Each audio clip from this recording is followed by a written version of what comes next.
Edna here. Welcome to my series about the well-tempered keyboard of Johann Sebastian Bach, the first book. So this is in complement to the CD and to the book I released last year. Now we've come along and we're now in Prelude and Fugue number 10. So I think the main thing I'd like to say about this prelude is that it's important what Bach is teaching, and I think that's also the subject of the book, is like there is a certain pedagogical road that Bach is taking you through these 24 preludes and fugues, and in each one of these preludes and fugues he's teaching you something. And coming to number 10, he is thinking about the nature of the keyboard player as being a lot by himself or by herself, and so it's important to teach the keyboard player to be also a chamber musician. And in this prelude, he's actually dividing the music into 3 voices. And each one of these 3 voices has its own character. And I would say that each one of these voices has its own identity, really. Like 3 different people playing together. So I think that there is a misconception that the great difficulty of playing chamber music is to play together. Well, it's not easy. I agree it's not easy. But actually, I don't think it's the greatest challenge. I think the greatest challenge is actually divided into 2. It's like, how do you play together while holding on to your own identity? Because each voice wants to do something else, because each one of the voices has a different function in the totality of the piece. So getting back into Bach, the Prelude number 10, the function of the left hand is, as usual, to set a tempo, like a tempo that doesn't vary and that it's always the same.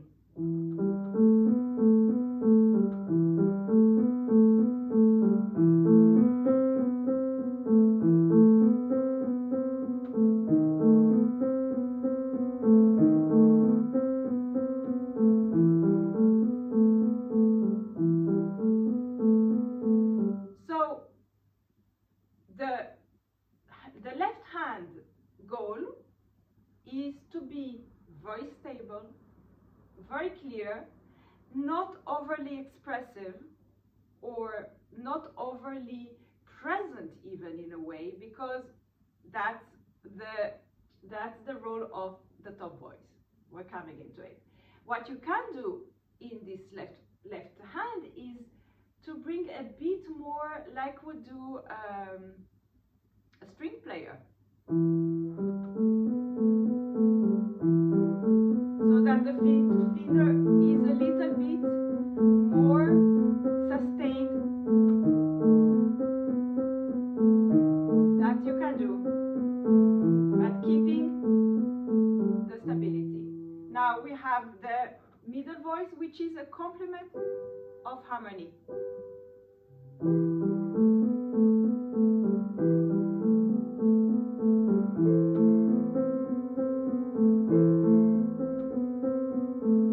Now you understood that this complement of harmony is somehow, as you say in French, indissociable. You can, really don't divide it from what the left hand is doing.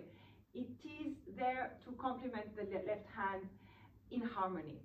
Now, here we come to the top voice, the high voice, which purpose is to sing, and to sing very expressively. And that means taking some freedom with the ornaments and with the timing.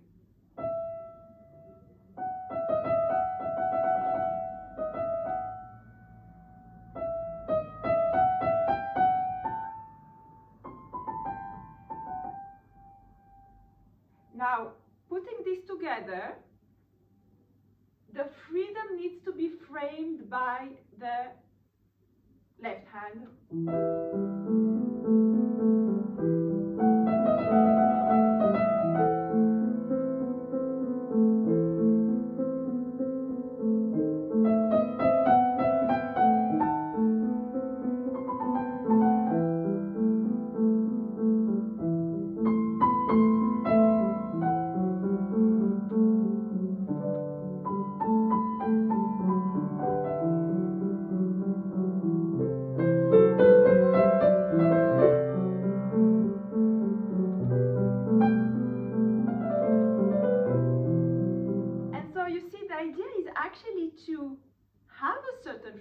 and to have a lot of colors in the top voice, but that it is framed by the common timing that is common to all the three voices. And the challenge is here actually is not to influence each other, meaning not to let the expressivity of the right hand influence the left hand, and not to let the mechanic stability of the rhythm of the left hand influence the right hand. So this is the big challenge here. One of the most really beautiful preludes. Now, the interesting thing is, like, in all these three voices, we always think, okay, so the melody has, of course, the most impact on us. But what is he doing in the presto? Because if you come to measure 23, there is a presto, and that's basically the element, the pattern of the left hand, which goes absolutely crazy. It goes mad, it goes fast, and it takes over the whole piece, it ends the piece. So that's that transition.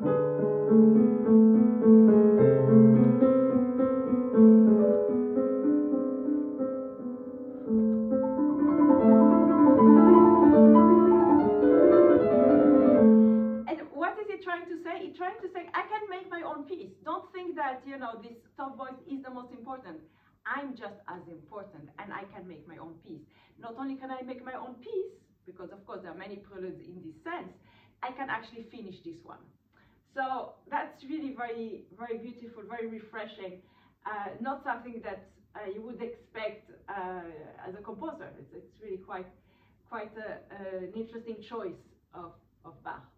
Now, let's get to the fugue. I think the main thing about this fugue is that the theme is divided into two, and that's important to set in the structure. There is one part, which is the first measure. It is actually divided into a chromatic, an E minor, and then a chromatic descent. Okay, and of course it is all 16th note, meaning there's always the E there. So that's the first part of the theme. The second part is to close and to modulate towards, here of course is the dominant.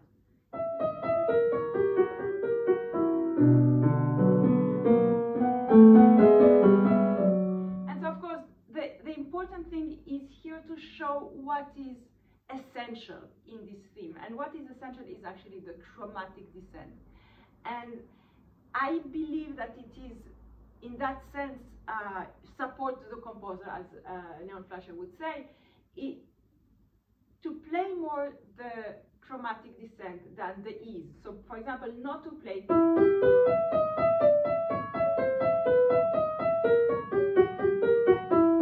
For example, this I don't believe. Bringing more the chromatic and understanding that the second part of the theme has less tension than the first part, because the first part has the chromatic descent. So the second part function is actually to lighten up in order to bring to the next, of course, chromatic descent. So